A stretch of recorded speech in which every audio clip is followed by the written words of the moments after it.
Hi everyone, David Aragona here, taking a look at one of two stakes races on a Sunday at Aqueduct. Race 8 is the Tepin Stakes. This one for 2-year-old fillies going 1 mile on the inner turf course. We've got an oversubscribed field signed on for this race. 13 were entered, 3 stuck on the also eligible list, as only 10 can participate, with the rail setting at 18 feet on the inner turf course, as this will be the final day of turf racing on the NYRA circuit in 2024. No more turf racing at Aqueduct until spring rolls around next year, probably in April. So we're going to go out with a stakes event here, and it's a pretty nice field signed on for these 2-year-olds. Not sure who's going to go favorite, likely between a couple of last out debut winners. The number 4 Isle of Capri, impressive debut winner at Kentucky Downs back in September. But the number 9 Laurelin already won over these conditions, winning a stakes race around, or a maiden race around 2 turns at Aqueduct in her debut race back in the middle of October. Impressive in doing so. Figure those two are going to take the most support, but there are others in this race who have shown some talent in stakes company. She's Artiz stakes placed, as well as Raining Flowers. So plenty of runners in this spot with credentials, and I think a big factor in how this race ultimately plays out is going to be the pace, because as we take a look at the Timeform US pace projector, there is quite a bit of speed in this race. The number 4 Isle of Capri, who I did mention, she won her debut in gate to wire fashion, but the number 1 Miriam's Fire, that is another horse that is stretching out from a sprint to routes. The number 10 Preia has shown speed in her sprint races and actually almost wired a field going the mile distance on the turf last time at Keeneland. Even the number 2 Good Long Cry has the speed to be forwardly placed throughout. So feels like this race could heat up a little bit on the front end. That would certainly suit a horse like the number 6 Raining Flowers, who is not actually shown the pace projector. She is depicted as a deep closer, but she is the horse with the highest Timeform US late pace rating in this field.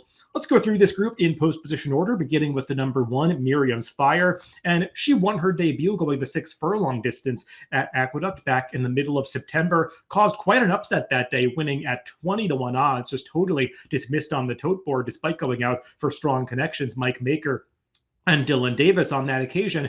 They stepped her up to stakes company in her second start, trying the grade 3 Matron. Actually broke very alertly and briefly had the lead coming out of the starting gate, but Kendrick Carmouche wanted to rein her in to rate in the pocket that day. She responded well to it, but then just had nothing left for the finish as that race was coming apart towards the end. Tried to angle inside and flattened out from there. Now she's going to attempt to stretch out to the mile for the first time after having never gone farther than 6 furlongs. She's one of those runners that has speed, breaking from the inside, so likely to force the pace, but she's got to show a little bit more finishing ability for me to take her seriously in a spot like this, going the 2 turns. The number 2 is Good Long Cry. She is actually a maiden coming into this race. 5 starts so far, hasn't won any of them, but she has finished second 4 times in a row, all on the turf. The last 3 of those have actually been 2-turn affairs, and she's been beaten by some pretty good runners along the way, including today's rival Raining Flowers 3 back. She lost to Opulent Restraint 2 back, who came back to win the Chelsea Flower in her next start. So she's kept pretty good company. Remains to be seen if she actually runs here, because Good Long Cry is cross-entered on Thursday, I believe, at Aqueduct in a maiden special weight race. So we'll see if George Weaver decides to get more ambitious in this stakes race or try the softer maiden field a little bit earlier in the week. But she does have competitive speed figures coming in here. Just not sure that she has the same upside as some others in this field, already having gotten some good trips in her 2-turn races and having that professionalism shown already. Not sure that she has too much more improvement to find, and she might need a slight step forward to beat a field of this quality. The number 3 is She's Artiz. She is one of those horses coming out of the placing in a stakes race, having finished 3rd last time out in the Chelsea Flower, behind some talented runners in Opulent Restraint and Rare Art, going out for the Chad Brown and Tony Dutrow barns. This, a Michelle Giangulio trainee, She's Artiz. She's shown ability right from the start, won her debut going 6 furlongs at Aqueduct back in July, was professional that day. They tried some different things after that, stretched out on the turf immediately in the PG Johnson, couldn't quite handle the task that day, then did not like the turf behind the very talented With the Angels. finals in the Joseph A. Jimma, but got back to the grass last time in the Chelsea Flower, and I thought she showed that the distance was fine for her after having gotten those 3 starts under her belt, trying a route again, because she was actually finishing pretty nicely after getting mildly shuffled back around the far turn. Just didn't seem to be able to pick up with the leaders at that point in the race. But once she got swung to the outside by Jose Lezcano, she was finishing with good interest behind some two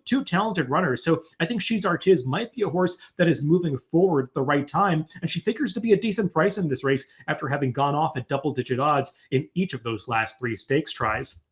The number 4 is Isle of Capri. I pegged her as the slight morning line favorite in this race after she was so visually impressive, winning her debut at Kentucky Downs back in September. That was only going 6.5 furlongs, but she's a horse that's bred to go this far. Munnings, her sire, is such a versatile influence who can get horses to go both short and long, and her best half sibling, Right Off Jerry, was a turf route winner. So Isle of Capri is supposed to be able to handle this distance. This was not plan A for her, though. She actually was entered in the Jessamine Stakes at Keeneland in early October, made it right to the starting gate, was 4-1 that day as second choice, but acted up in the gate, had to be taken out, was a late scratch by the vet. So they missed that chance to potentially get into a race like the Breeders' Cup Juvenile Fillies Turf, not able to participate in that prep race. The connections changed course. Brendan Walsh took her back to Turfway Park, got some more works into her. Now she is finally making her stakes debut 2 months after that debut race that we're taking a look at here. And you can see she's pretty impressive. Got right to the front end, draws off impressively. Not really sure what was behind her this day. The runner-up came back and was a short price, and her next race at Keeneland was very disappointing, finishing 10th. So not sure that she was beating a particularly strong field on this occasion, but she did it the right way. She's got the pedigree to go longer. I think she's a contender, just not one that I'd want to take too short of a price on. Number 5 is She's All Charm. She's coming off a victory against winners at Keeneland, winning a first level allowance race. We'll take a look at the replay of this stretch drive, putting blinkers on for the first time. This Godolphin-owned runner for Owen Hardy was very professional, got a good trip in the early stages, sitting off a pretty quick pace, but swung out the top of the stretch. And you can see puts in a nice turn of foot and late run to just rocket past this field and win quite convincingly coming onto the finish line. Not sure that this was the strongest group. She's definitely stepping up in class to face a tougher group of stakes rivals this day. Couldn't handle stakes competition too back at Kentucky Downs, but she did get sort of a wide trip around the second half of the far turn that day and was just overwhelmed by the late run of the talented Kilwin on that occasion. Do you think she's a horse that is heading in the right direction? Appreciated the 2 turns last time. So she's got some potential, but I think she's another one that is going to need yet another slight step forward to beat a group like this. Number 6 is Raining Flowers, and kind of interesting.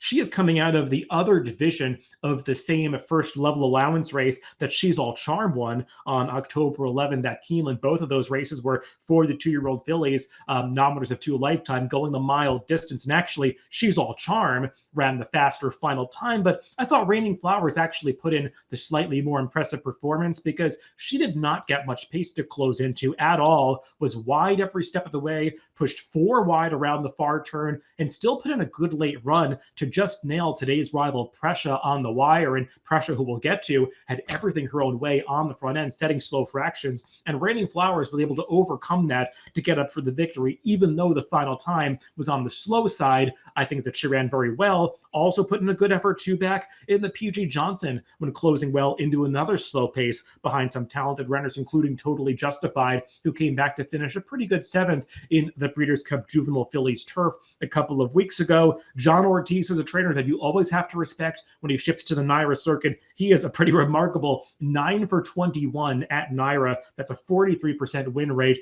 with a 688 ROI over the past 5 years if you look up those stats in DRF Formulator. Number 7 is Rochelle My Belle. Just a horse that I think is going to have to take a big step forward. Her one prior grass start just doesn't come close to making her competitive in a spot like this. That was the Colleen Stakes, only going 5 furlongs over the summer at Monmouth, but never really a factor that day. Outrun from the start, not able to launch a late charge. She does have plenty of turf pedigree. Her dam was 3 for 5 on the surface and has produced 5 turf winners, one of which is not Rochelle My Belle, who hasn't yet won on the grass yet. So I like her getting back to the grass. Maybe more distance will suit her, but just not sure that she has the natural ability to compete against a field at this level. The number 8 is Pooky, and she is a horse that just making the third start of her career after winning her maiden race second time out last time at Aqueduct, and was pretty professional that day. I think learning from her debut race where she was a little green first time out at Saratoga, trying to lug in a bit through the stretch before galloping out very strongly, suggesting that maybe she was a horse that had a little bit more to give than she showed that day. And I think she confirmed that suspicion second time out, getting the job done with a pretty good trip. I mean, she was never inside, but she was well rated every step of the way by Dylan Davis, was able to angle out at the top of the stretch and finished off that race nicely to beat Good Conduct, who was actually stuck on the also eligible list in this race, but a horse who had previously shown some talent against Maiden Company. So I think the form line's pretty strong. From a speed figure standpoint, Pooky has to get a little bit faster than that 67 buyer to beat this field, but she might have further improvement at her disposal in her third career start.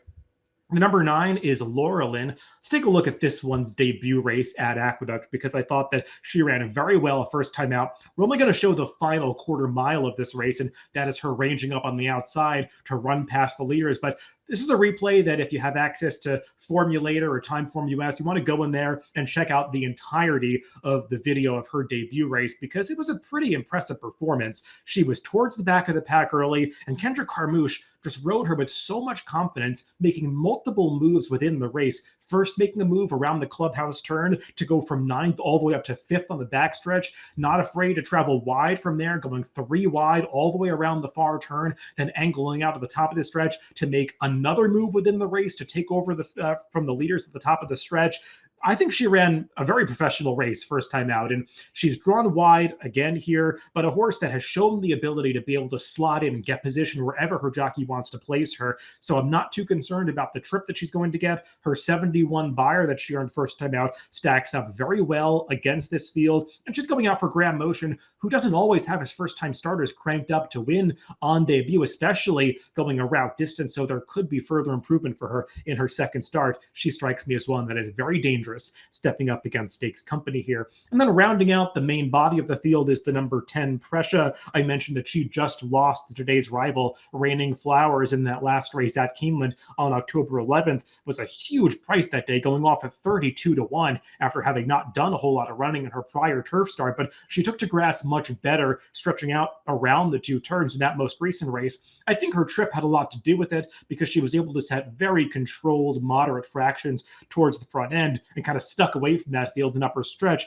Raining Flowers, though, even though she got a much tougher trip than Preia, was still able to nail her on the wire. I respect the barn. William Walden sends live runners to the NYRA circuit and really has just had a very strong year in general wherever he participates, and she picks up Flavian Pratt this day. So those are all positives, but she's a speed from the outside in a race that features other speed, so I feel like she's going to have a more difficult time working out the same trip that she got last time at Keeneland. So that rounds out the field of 10 runners in the main body for this Tepin. Let's throw out my picks for the race, and I was really impressed by the debut run from that Graham Motion trainee, Laurelin. She strikes me as a horse that has the ability to win a stakes race right away. She's stepping up into this spot for Graham Motion, who I do think can find a little bit more improvement for her in her second start. But I also respect the number 6, Raining Flowers. Like I said, I thought she ran deceptively well last time, and she might be a better price coming in with some less appealing speed figures than a few others in this race. So the number 9, Laurelin, my top pick in the Tepin Stakes on Sunday at Aqueduct. Good luck if you're playing the races this weekend.